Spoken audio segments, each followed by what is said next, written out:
Hi. So, on a night when Golden State barely had enough healthy bodies to run a practice even, CJ Watson played like the Warriors had exactly the roster they needed. Welcome to Sports Lab 100. This is Warrior 45, the CJ Watson episode. It's April 11th, 2009, Game 80 of a long busted up Warriors season. Golden State comes into Salt Lake City at 28 and 51, already very eliminated. Utah's 47 and 32, and they're fighting to escape the 8th seed. The Jazz are 32 and 7 at home. They're bound for the playoffs. They need this game, and the Warriors only have 7 healthy players. That should have made this pretty straightforward. Utah had Deron Williams, Carlos Boozer, Mehmet Okur, and in a packed building. Golden State had 5 starters, 2 reserves, and no reason to do anything except finish the schedule. Don Nelson was on the bench, but assistant Keith Smart was handling the coaching duties. So what do you think matters more in a game like this? The team with everything at stake or the team with nothing left to fear? Charles Akeem Watson Jr. was born April 17th, 1984, Las Vegas.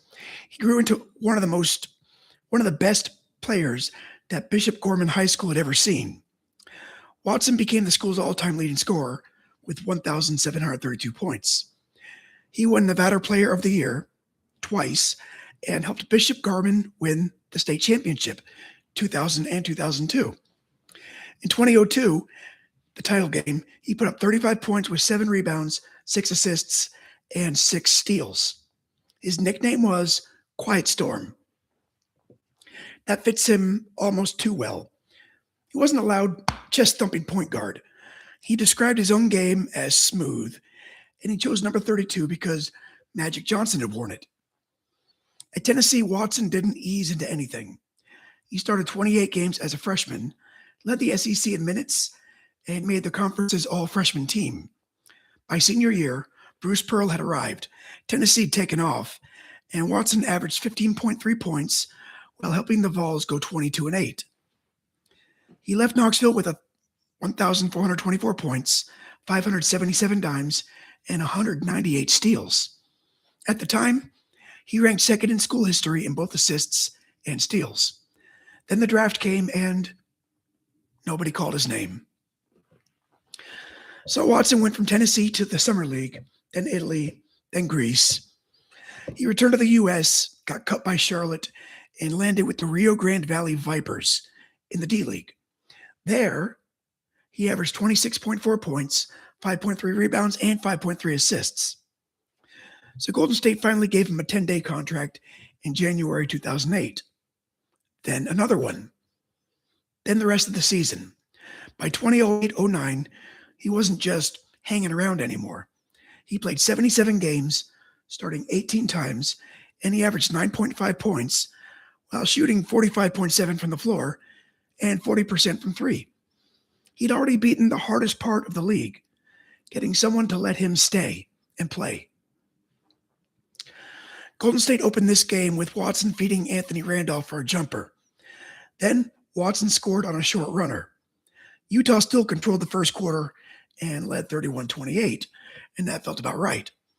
The Jazz were deeper, they were healthier, and they were at home in a place where they almost never lost. But the second quarters where the game flipped. Golden State shot, get this, 68% in the second. Rob Kurtz's started stretching Utah's defense.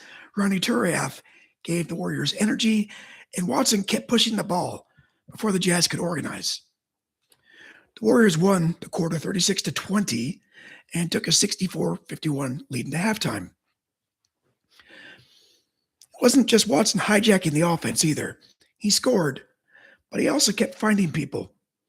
Kurz hit threes. Kelena Azubuike attacked. Anthony Morrow moved without the ball. With only 7 available players, Golden State somehow looked freer than Utah.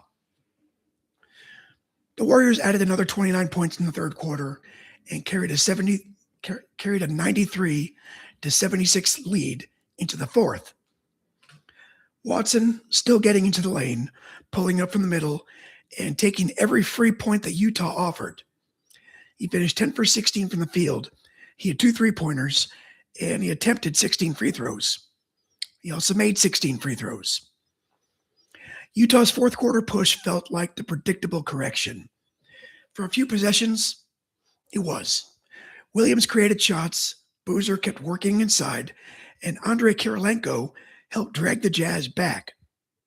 When Mehmet Okur banked in a short jumper with 2:37 left, Golden State lead was down to 103-98. Morrow answered with a putback, then he drew a foul. From there, Watson shut the door at the line. 8 late free throws, 8 makes. Final score, Warriors 118, Jazz 108. Watson finishes with 38 points, 9 assists, 7 boards. Kurtz scored a career-high 21, as Weeka had 18. Williams gave Utah 26 points, 14 assists, while Boozer had 25 and 12 rebounds. And there's something funny about the scorekeeper's job in a 7-man game. Golden State's substitution sheet must have looked like the easiest paperwork in the NBA that night. 5 guys start, 2 guys wait. Eventually, everybody plays a ton.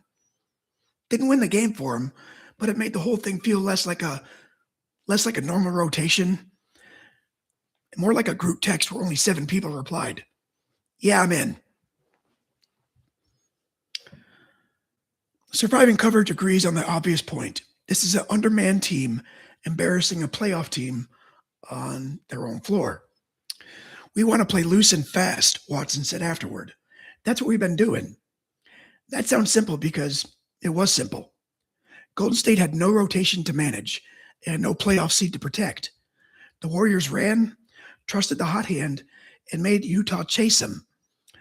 Watson's previous career high had been 26.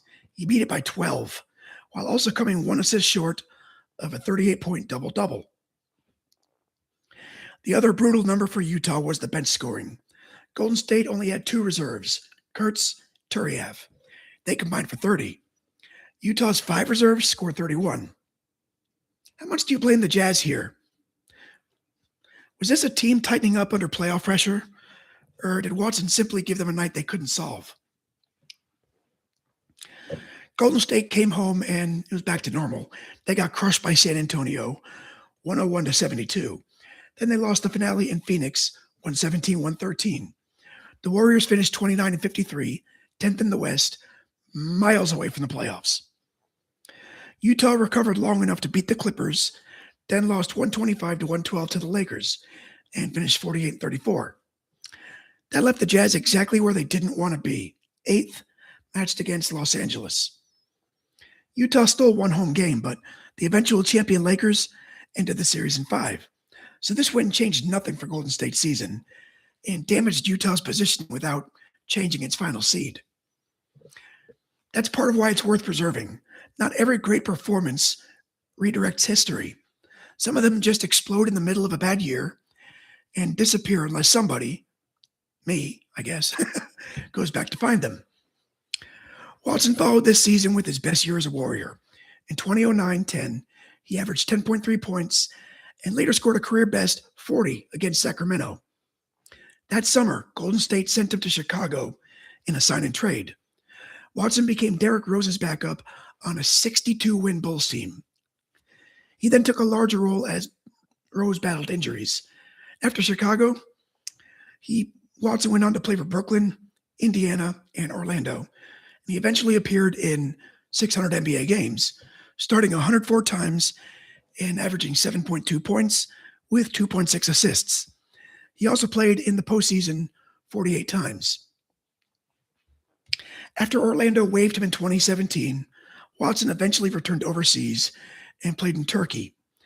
Once his playing career ended, he moved into investing and began writing children's books built around perseverance, confidence, and lessons learned from his own path.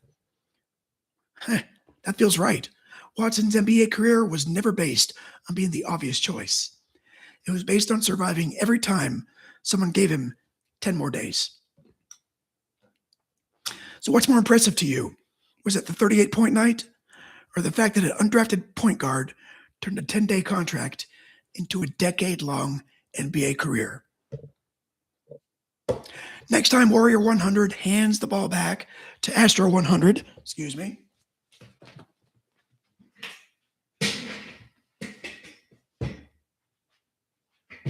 Oh God, there must be a better way.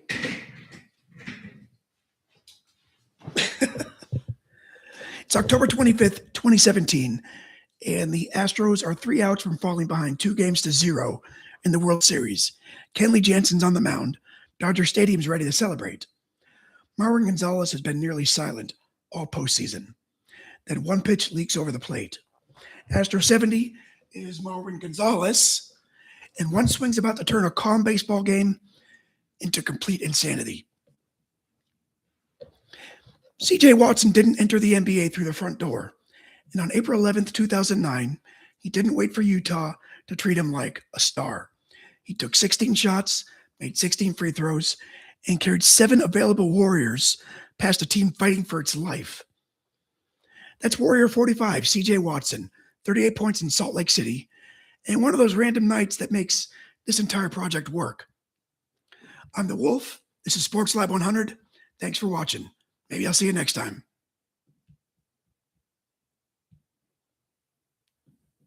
All right, bye.